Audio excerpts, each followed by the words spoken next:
చంద్రబాబు లోకేష్ పార్టీని ఆహ్, ఏది ఒక స్టిక్ ఆన్ చేయడానికి, సక్సెస్‌ఫుల్‌గా నడపడానికి నానా తిప్పలు పడుతుంటే, సంకనాకిచ్చేసే ప్రయత్నాలు సొంత పార్టీ ఎమ్మెల్యేలే చేస్తుంటారు, లేదా నాయకులే చేస్తుంటారనడానికి సాక్ష్యం ఇది. టీడీపీ ప్రభుత్వ పాలనలో అనంతపురం అర్బన్ నియోజకవర్గంలో ఈ 2 ఏళ్లలోనే 200,00,00,000 విలువైన భూదోపిడీ జరిగింది. స్థానిక ఎమ్మెల్యే దగ్గుబాటి ప్రసాద్ భూదాహంతో పాటు కక్షపూరిత రాజకీయాలతో ఎంతోమంది తెలుగుదేశం పార్టీ కార్యకర్తల మీద కేసులు నమోదు చేయించాడు. వాళ్ళని మానసిక క్షోభకు గురి చేశాడు అని అనంతపురం అర్బన్ మాజీ ఎమ్మెల్యే టీడీపీ నేత వైకుంఠం ప్రభాకర్ చౌదరి తీవ్రస్థాయిలో మండిపడ్డారు. అనంతపురంలో తాజాగా విలేకరులతో మాట్లాడారు. నగరంలో ఏ స్థలం రిజిస్ట్రేషన్ చేయాలన్నా దగ్గుపాటి ప్రసాద్ అనుమతి కావాలంట. నగరం ఎవరబ్బా జాగీరు, స్వేచ్ఛగా భూములు కొనకూడదా, అమ్మకూడదా, ఎటు వెళ్తోంది ప్రజాస్వామ్యం అంటూ మండిపడ్డారు.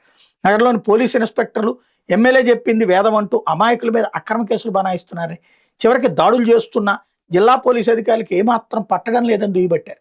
ఎమ్మెల్యే దగ్గుపాటి భూదోపిడీలు, దాడుల మీద జిల్లాధికారులతో పాటు టీడీపీ రాష్ట్ర నాయకులకు ఆధారాలతో ఫిర్యాదు చేసినా ఎట్లాంటి స్పందన లేదన్నారు.